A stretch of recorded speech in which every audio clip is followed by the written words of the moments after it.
Olá, pessoal, sejam bem-vindos ao canal Eu Quero Lucro e bem-vindos ao podcast É Foda Ser Empresário. Oi, Eugênia, tudo bem? Tudo, ótimo. Eugênia, me diz uma coisa, a gente sabe que empresa de pequeno, médio porte, empresas em si, eles têm uma dificuldade de lidar com pessoas, de lidar com equipes. O que é que você acha sobre isso? Eu acho que desde que o mundo é mundo, até Jesus Cristo teve dificuldade de lidar com a equipe dele, não é? Porque se a gente olhar os apóstolos, tem um ladrão no meio. Então, desde que o mundo é mundo, lidar, né?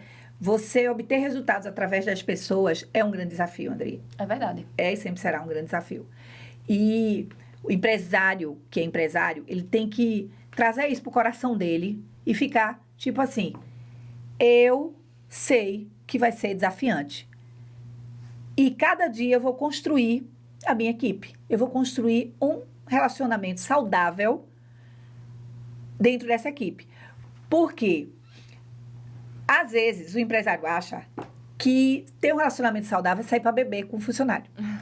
Ele diz assim, eu sou muito bom com meus funcionários, a gente sai para beber uma vez por semana. Cara, isso não é... Isso não é relacionamento. Não é relacionamento, não é. E tem que ter até cuidado, tá?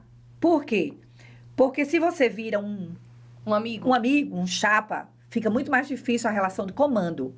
Entendi. Fica muito difícil. Tem uma linha tênue aí, né? Eugênia, você está dizendo que eu não posso sair com os meus funcionários. Não estou dizendo isso. Estou dizendo que está muito mais ligado a como esse comportamento é. Se você sai para farra, esse comportamento não está legal.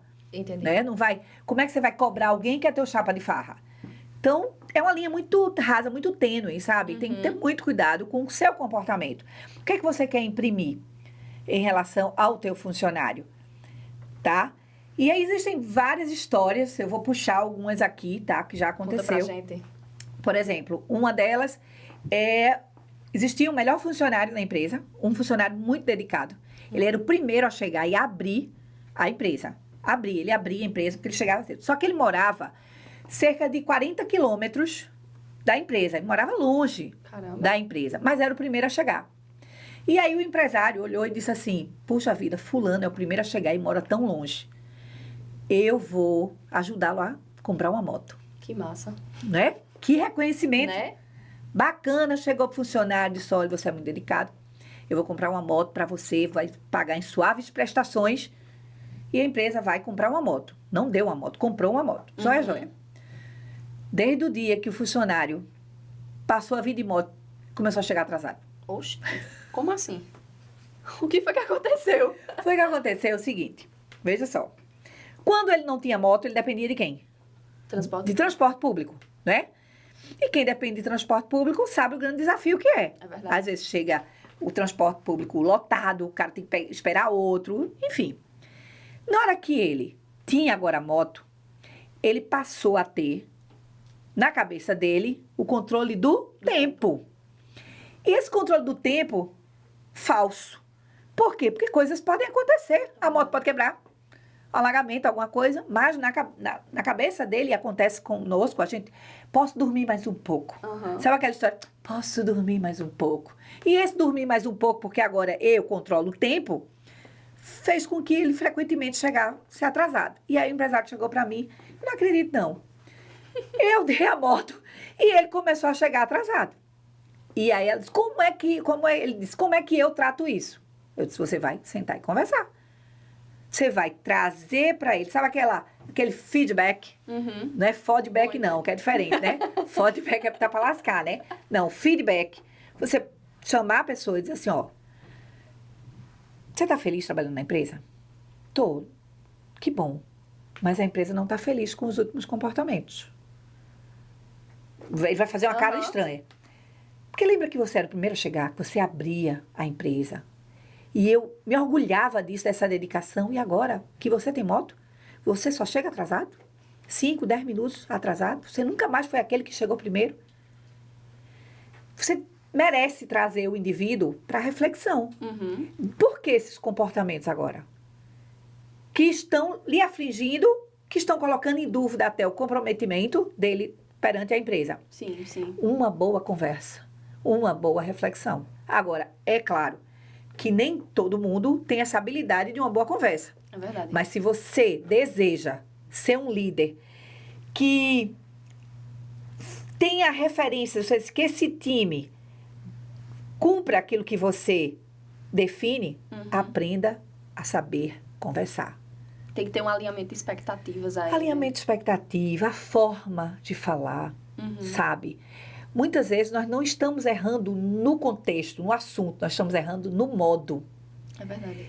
E se perde muitos bons funcionários por se errar no modo. Se você tem um empresário que ele é muito... Sabe aquela pessoa enérgica que não para, sabe? Que tudo olha, tudo reclama, que tudo fala, que tudo sabe. O tudo. Ele é tudo. Então, já que ele é tudo, o restante é o quê? É nada. Então, ninguém nunca vai ser igual a ele.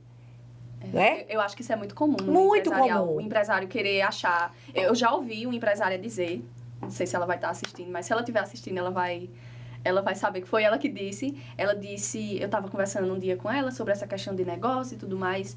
Ela olhou assim pra mim e disse, eu só queria outra de mim. Eu queria uma cópia minha, trabalhando comigo. Todo mundo já deve ter falado isso um dia. Eu queria umas 3 de mim. Queria Vocês aí, pessoal, queriam uma cópia? Bota aqui nos comentários. Eu gostaria de ter umas 3 de mim. Não é só uma, não. Umas 3 de mim. Mas ninguém tem. É verdade. Ninguém tem. E eu acho que a expectativa de você querer alguém igual a você frustra bastante, né? E também acho que não dá espaço a você encontrar uma pessoa que venha pra te completar como equipe, sabe? E você tem que ter essa atenção. O seguinte, toda empresa de pequeno porte,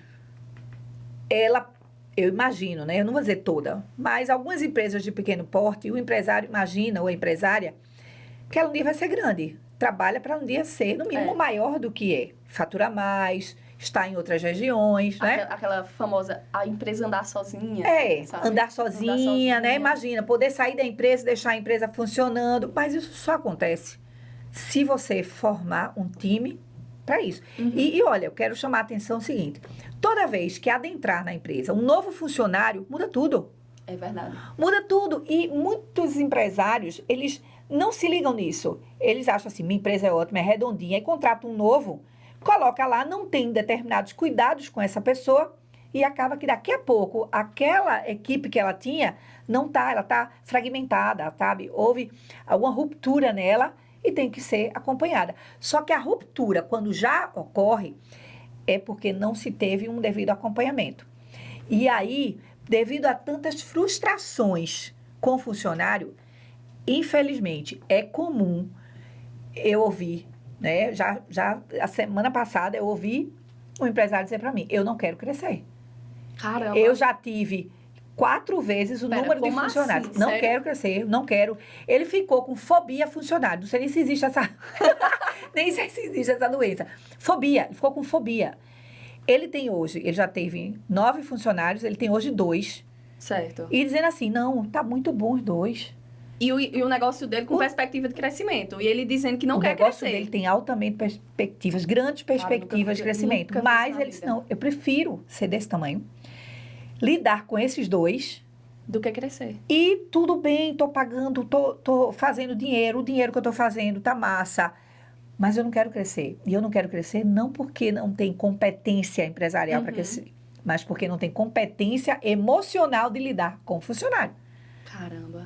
Isso é traumático, sabe, André? É uma fobia mesmo, tá? Chega a um ponto de ser tão maléfico a presença de algumas pessoas dentro da empresa que chega o dono a perder o tesão pela empresa, a perder o amor pela empresa, ir para a empresa forçado, porque não aguenta os resultados que tem. E aí, quando ele chega nesse estágio, que eu chamo que a empresa colapsa, né? A empresa tem um colapso empresarial porque o empresário já não é mais o dono da empresa.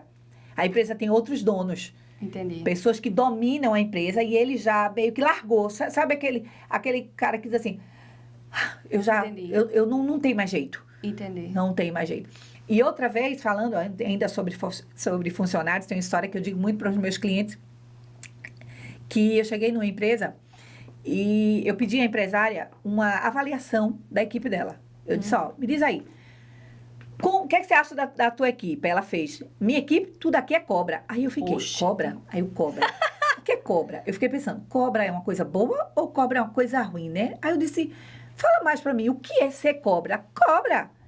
Um querendo morder o outro, abocanhar o outro, todo mundo cheio de veneno. Nossa. Aí eu parei, olhei pra ela e disse, então você é a rainha das cobras? Mentira, Eugênia. Eu disse, você é a rainha das cobras porque quem permitiu que essas cobras entrassem?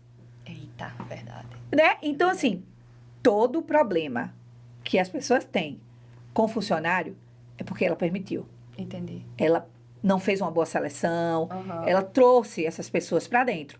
E aí, o que é que acontece? O medo de perder, ou porque já está, entre aspas, na mão de algumas Entendi. pessoas, você mantém aquelas pessoas que vão lhe adoecendo, você vai constantemente tendo medo e vai ficando mais É uma bola de enfraquecido. Não tira aquelas pessoas, porque às vezes a empresa já não está bem financeiramente e os encargos para demissão pesam. Então você vai criando um grande câncer. Não é bola de neve, não, minha amiga. É câncer mesmo, é doença. Caramba. Você cria uma doença interna tão grande que a empresa ela colapsa. Porque não cuidou. Então, se você quer ter um bom relacionamento com o funcionário, comece do começo. Comece com a seleção. Comece sabendo se o jeito da pessoa ser. Procura saber da pessoa. Você mesmo, como é que ela foi, né, na empresa passada. Quais são os amigos que ela tem? Ah, tem um empresário que eu adoro a definição dele. Ele diz assim, Eugênia, quando eu contrato uma pessoa, eu pergunto logo, quem depende de você? Se a pessoa não tiver uma patativa para dar de comer, não entra na minha empresa. Uma patativa. E eu Adorei. entendi, assim, assertivamente o que ele falava. Porque se a pessoa não tem compromisso com ninguém, como é que vai aguentar um dia de chuva? É. Como é que vai aguentar um ônibus cheio?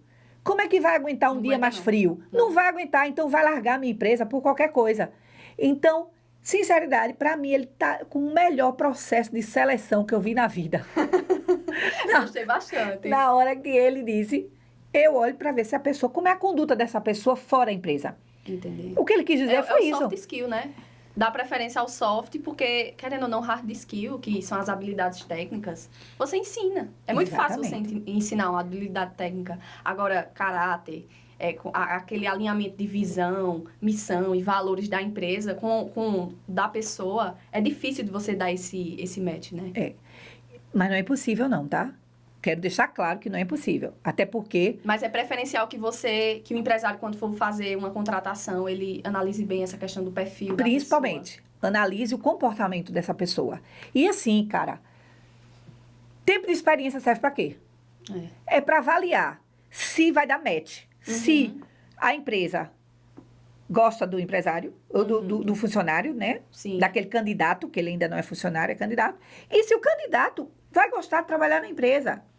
Só que o que acontece? Funcionário entra. E ele entra, ele é jogado. É jogado. É verdade, isso acontece bastante. Infelizmente é jogado. É assim, fica ali junto de fulano, aprende ali com Beltrano, né? Não vai. Aí, o que acontece? Passa o período de experiência, na hora que ele passar automaticamente, o funcionário, o candidato ali, vira funcionário, e aí é muito comum eu encontrar um funcionário que todo mundo diz assim, ah, mas esse funcionário dá muito trabalho. Eu faço, tá, quanto tempo ele tem na empresa? 2 anos. Eu faço, peraí, só foi agora que vocês viram que ele dava trabalho? Não é bem assim. É que a gente foi tentando conviver. E nessa tentando conviver, você perde dinheiro. Você perde cliente. E perde dinheiro porque o produto fica ruim, porque o serviço fica ruim, porque você está tentando. Está tentando o quê, rapaz? Eu conheci um empresário que... Vai tentar ser feliz, que é melhor. É verdade.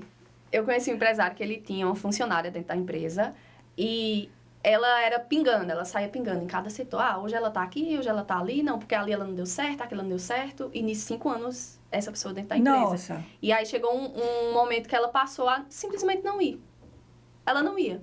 E aí o empresário... Aí eu perguntei, tá, mas se ela não vem, como é a questão aqui, né? Quais são as responsabilidades dela, o que ela faz? Ela não vem, mas é porque... Aí ele disse, né? Isso, e aí ele disse, não, porque todo dia ela inventa uma doença, desse jeito. E aí eu fui deixando aí. E eu fiquei, juro, fiquei sem entender, porque se tem esse relacionamento que não é uma pessoa que tá trazendo resultado pra empresa. Provavelmente essa pessoa, acho que não era nem carteira assinada, né? Porque se ela deixou de vir, existem Mas a todos pessoa os era trâmites. e recebia. Era e Não, porque recebia. às vezes a pessoa não é formalizada na empresa, Isso, né? isso. Aí você meio que larga, deixa pra lá, porque também existe uma informalização, né, a respeito. Mas se a pessoa é uma CLT, ela não pode desaparecer da empresa. Mas às vezes o empresário ele se esconde muito de ter que lidar, né? Mas aí eu volto a dizer, é muito a consciência do que cada pessoa traz de Aham. resultado para dentro da empresa. É você fazer uma seleção, né? Se você quer ser um dia maior do que o que você é, eu nem digo se você quer ser grande. Se você quer ser um dia maior do que o que você é hoje, mesmo que seja um pouquinho maior, aumentar sua carteira de cliente, aumentar seu faturamento, né, ali num determinado percentual, 15, 20%, você está querendo ser um pouco maior diante do que você é hoje. Você merece ter uma equipe que também comungue desse desejo. É verdade. De querer ser melhor, de Aham. querer chegar a um ponto, de querer chegar e dizer assim, eu vou junto. O que acontece muito é, o que está na mente do empresário, ele sabe o que quer, Uhum. mas ele não consegue passar isso para a equipe dele. Primeiro, porque ele acha que ninguém deve saber dos planos dele. Segundo, porque às vezes ele não confia em quem está do lado dele. Terceiro, porque às vezes ele acha que não precisa fazer isso, tá? Uhum. Claro que determinadas informações estratégicas você não vai estar passando para todos. Mas tem informações que é importante. É um alinhamento de expectativa, né? Se teve algum problema com o produto, se teve alguma, por exemplo, reclamação de cliente, se as vendas estão caindo, tem que chamar a equipe e solicitar para ela que elas também reflitam e deem sugestões sobre. Quando há esse alinhamento, seja de expectativa, seja de conduta, sabe? Quando há alinhamento, há prosperidade para ambas as partes. Porque aquele funcionário ele tem a chance de crescer na empresa, e a gente pode falar num outro episódio sobre como é que você mantém bons funcionários na empresa, mas ele se conecta de tal forma que ele vê a empresa crescendo e ele fica feliz com esse crescimento porque ele também cresce. Sim, sim. É uma coisa mútua, né? Lidar não é difícil, mas é possível. Legal. Gente, chegamos ao final do nosso terceiro episódio e nos vemos depois. Tchau, tchau. Tchau, tchau, pessoal.